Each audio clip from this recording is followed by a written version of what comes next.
Nakita ko lang doon sa akin pinumpos na lupa. Nakita ko may sumuloy siya. Itatanim ko rin po siya. Titingnan ko kung anong halaman ito. Hindi ko subukan ko lang. Kasi nga nakita ko yung doon sa compost pit ko, doon sa aking lupa na kinukumpos ay mabilis siyang sumuloy. So ibig sabihin mas maganda yung lupang kinumpos ko na pwede kong gamitin sa ibang halaman ko. Mamaya gagawin natin, papakita ko sa inyo kung paano. Ayan guys, siguro ito within 3 to 4 days magiging verde na po lahat yan. Kaya titingnan lang natin. Okay, ayan guys, transplant ko ulit ako sa paso ng isang halaman na kagaya ng isa kong tanim na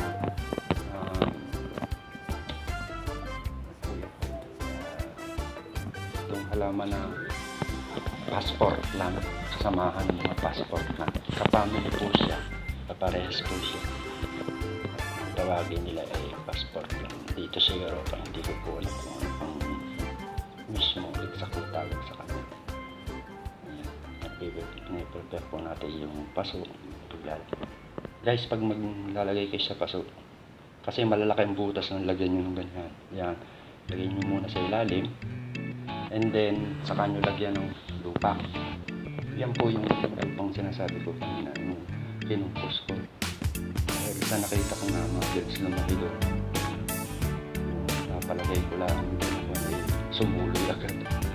Kaya titingnan natin kung anong magiging resulta niya, yung bagong itatanim kong halaman. Yan, yun po, yung kapamilya po siya nung isa kanina na halaman na dati kong tinanim. Gagawin lang po natin, tatanggalin po muna natin yung exist na dahon na tuyo. Yan, yung tinuturo. The same, lahat yun. Pero wag mong tigas, pahilakin mo lang para wag mag-contact yung napamputol, nakapulirang bacteria. Mas magaling kung kamay nila. Kaya tanggalin nyo lahat hanggang tingnan nyo rin ilalim kung di bali doon sa pagputol sa ilalim, walang problema po yun dahil hindi makayang putulin ng kamay. Basta linisin lang po yung pinaka-bronco, katawan, para doon magsimulang sumuloy ang mga ugat. Maganda po guys itong halamang ito pagka yung malago na, magandang tingnan. Indoor plant. Ayan, tanim po natin. Ayan. Yan, gamitan natin ganyan, matigas po kasi yan. Bawasan lang natin ng konti yung dulo para mas mabilis. Bago ko nga po pala yung kinuha niyan po, ibinabad ko muna ng 3 araw hanggang 4 na araw sa tubig para mabuhay yung pagsuloy ng ugat. Ayan. Basahin natin. Babasahin mo maigi para mabilis ang tuloy-tuloy ang pagsuloy ng ugat. Ayan. Ganyan lang po guys ang ginagawa ko.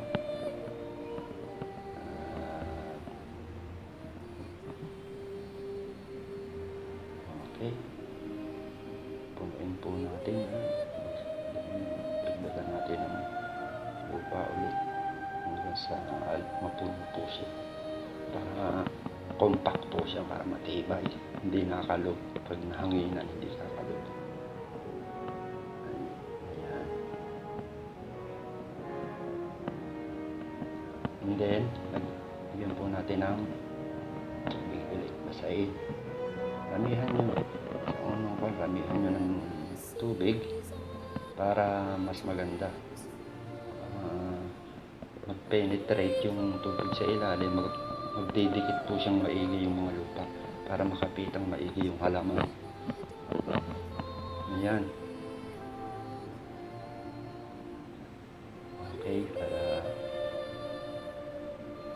lalong kumapit na may kailangan huwag mahiyang magdagdag ng tubig. Ayan,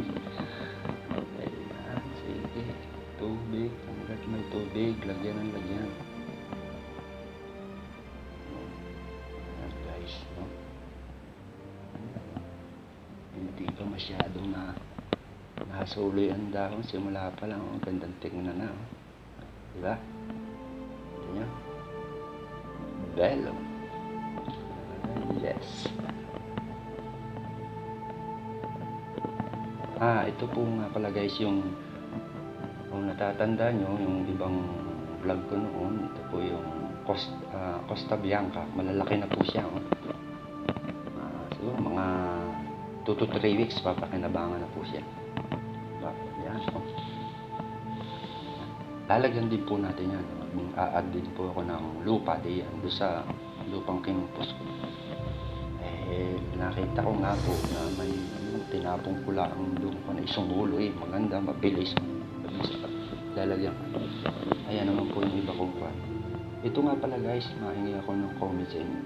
Ang ibang halaman ko, kagaya niyang patatas ko, nagkakabutas-butas ng dahon at saka parang nagkakaroon ng mga puti-puti. Baka meron kayong may comment na anong magandang pesticides ang gamitin ko. Kasi yung may ginamit akong pesticides pero parang walang epekto. Ayan po. Ang iba kong tanim. Ayan. Ito, wala po akong problema dito. Talagang maganda siya. Verde po siya. Ayan. Costa Bianca ko. Okay.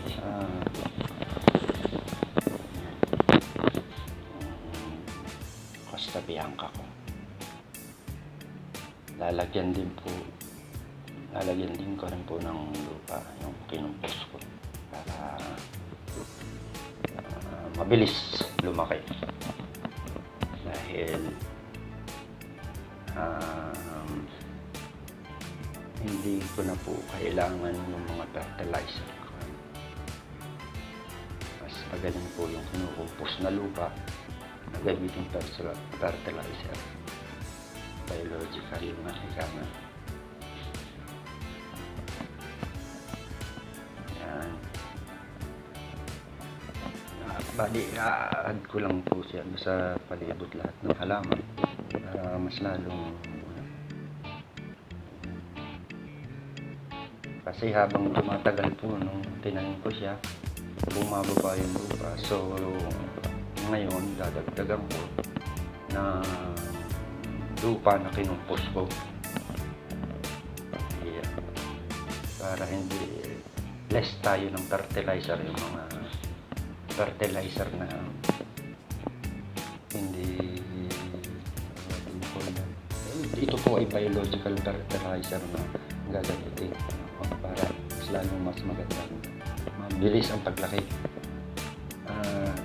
Kagaya ng isang feeling ko guys, baka meron kayong pwede i-comment ko sa sinasabi ko sa bulak, sa dahon ng halaman ko na namumuti, lalo na yung talong ko. Talong ay nagkakaroon po ng puti. Comment lang po kayo ang puti po siya. Okay. Ayan. Habang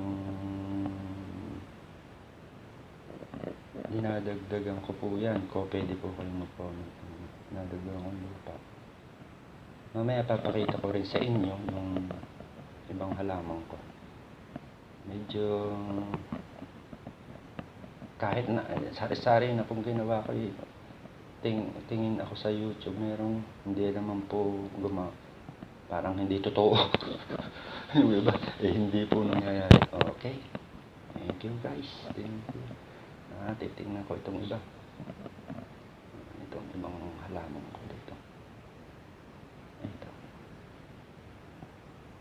Yan. Sa kabilang side, lalagyan ko rin yan. Yan pa rin po yung Costa Bianca. Apat na paso po siya. Lahat ay nag-a-add ako ng lupa, ng compost. compost soil para mas mabilis lumaki ang halaman ko, no? Bawat palibot dagdagan ko para lalong maging green ang dahon niya. Dahil yung pong custodia ko po, ito wala po akong nakikitang problema. Talagang verde po. Bilis ang paglaki niya. So, dinadagdagan ko na lang ito ng lupa dahil nga pagka bumaba yung lupa na. Siguro kada dilig. Ayan. Ayan po yung ating bagong pagdadagdag ng lupa. Okay. Ayan. Ayan. Lahat po yan. Pala guys, yung ginamit ko pong dating biology ko po siya tawagin. Binibili lang po dito sa tindahan dito sa may-ari. Pang mga halaman daw po. Sinubukan ko po siya, no? Pero parang hindi maganda. Dahil nga po yung halaman ko ay nakitaan ko na nagkakaroon ng puti at saka natutuyo mga dahon. Itinigil ko po.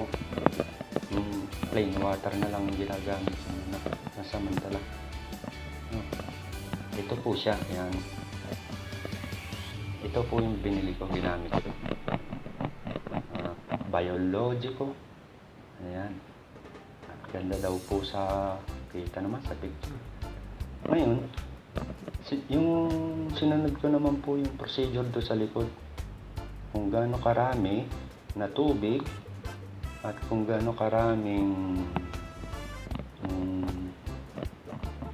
itong nabili kong ito, pero wala walang improvement wala parang lalong natutuyo, kaya po parang hindi maganda para sa akin. Nagkakaroon pa nga rin po yung nakikita natin sa tingin ko, yung namumuting mga puti-puti do sa dahon ng talong ko, sakit po yun. Hindi ko na po ito ginamit ulit. Okay. Ito po yung iba kong mga halaman na papakita ko sa inyo. Baka may mag-comment po kayo para kung anong magandang fertilizer ang gamitin ko. Spray para fertilizer yung sa insect. Ayan. Ito po yung sili ko at talong ko. Ito po ang talong ko na sinasabi ko bakit siya namumuti. No? Wala pong epekto yung ginamit ko. Namumuti siya. Ewan ko kung ano pong pesticide niya. Unlike may sili, talaga pong napakaganda. Berdeng-berde. Mabilis po ang paglaki. Ayan, kita nyo kung gaano kalusog yung aking sili. Ito yung isa pa, yung sinasabi ko nga, yung aking pera. Alam ko. Natutuyo yung mga dahon. Kita nyo yung dulo. Kaya ako pinuputol po yung dulo para nutrients ma-absorb ng ibang mga dahon o katawan, para pinuputol ko na po yung mga dahon na nangingiting na rin. Nasakita ko medyo naputi nga po, nagkakaroon ng puti. Kaya din po ito ng aking yung pinakapunlaan ko, ganun. At ang isa pa po ito, yan po yung aking patatas, nagkakabutas-butas po siya, parang may isang hayop na kumakain. Dati po, lusog na, berde ang dahon. Ito pa po, sili ko talagang napakaganda. Wala pong problema. Ang aking ubas, ayan, po yung ubas ko. Hindi ko na lang pinlagyan dahil subukan kong dali sa Pilipinas. Yan, isa pa po yung talong ko, yan. Halos lahat ng talong ko, ganun. nagkakaroon siya ng puti. Kaya guys, meron kayong alam, lalo na yung magagaling dyan sa magtanim. Ito pong isa, itong aking kape. Isa pong napakalusot. Ganito ba po, ito garden siya, malusot talaga siya. Meron pa po akong isa yun. Yan, ito, yan. Yung dalawa. Sinama ko lang po yan din sa tanim kong bawang at patatas. Yan. Gusto nyo, lilipat mo na lang po siya pagka yung video sa sarili ng paso. Basta isinuksok lang po yan. Binaon ko lang din yan, sumuloy siya. No? Yung ibang halaman ko talaga. Ayan guys, itong isang napakaganda pa. Kung natatanda nyo doon sa isang video ko, yung generminate na mangga ni Mrs. Ito na po siya, oh. Kita nyo, oh. Ang lusog na, oh. Talagang lalaki ng dahon. Ay, isang laki. Dagdagan ko rin po ng lupa, yan, mami. Kita nyo. Pag namunga yan, pwede na makapagluwas sa room. Kita nyo, yung dulo, oh. Mabilis ang pagsuloy nga sa dulo. Unlike yung iba kong tanim, ay parang mabagal. Siguro may problema ako.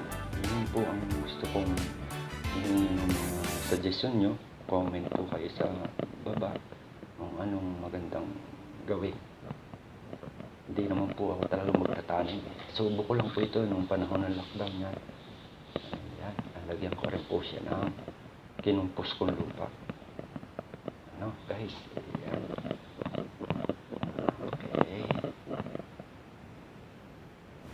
Yan, lagyan ko rin po ng kinumpos ko lupa yung mangga ni Mrs. na generminate niya, tinanim ko germinate na. Yan po. Okay.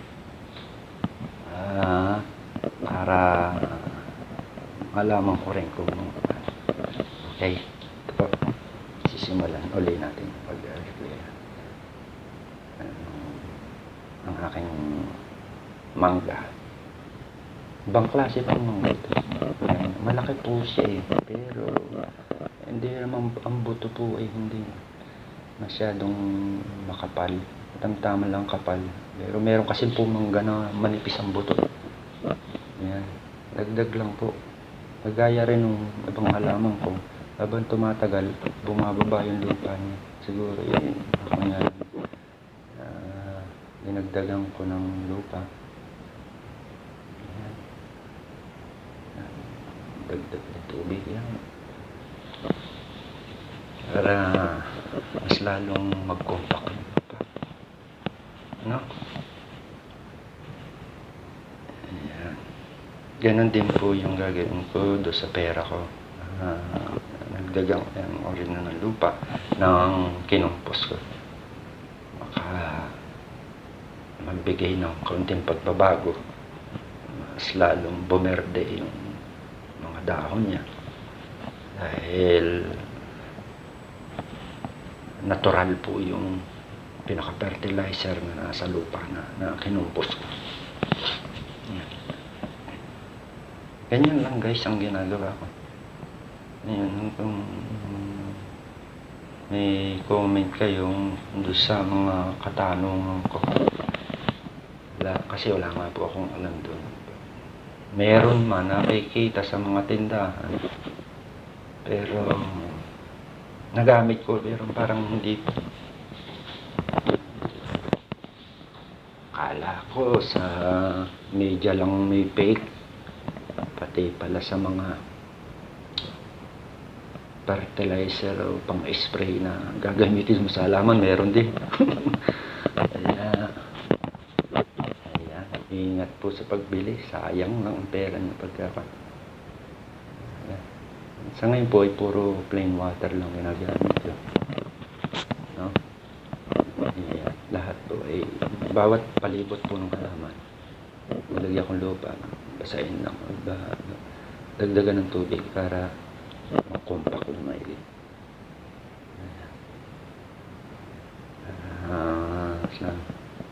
Siguro ito mga Within 3 weeks o 1 month, papakita ko ulit sa inyo kung ano magiging resulta nila.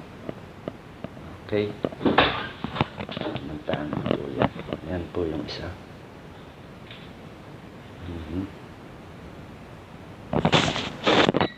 Ito po yung mangga na germinate. Ayan. Nagdagan ko po ng lupa yan. Kita nyo, berde-berde. Oh, lusog. Oh.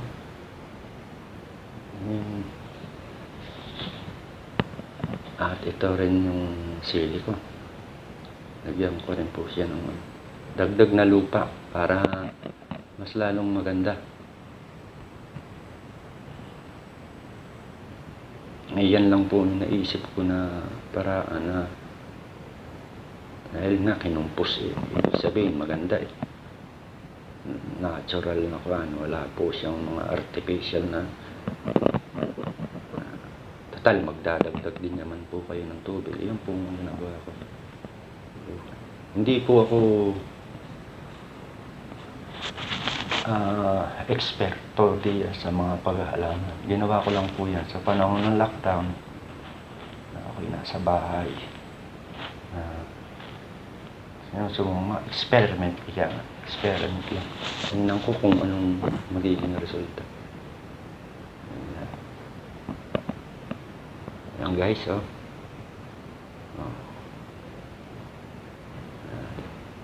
Mga ilang linggo lang po yan. Nalaki na yan. Ayan guys. Diba? Ang ganda, no? Kisig.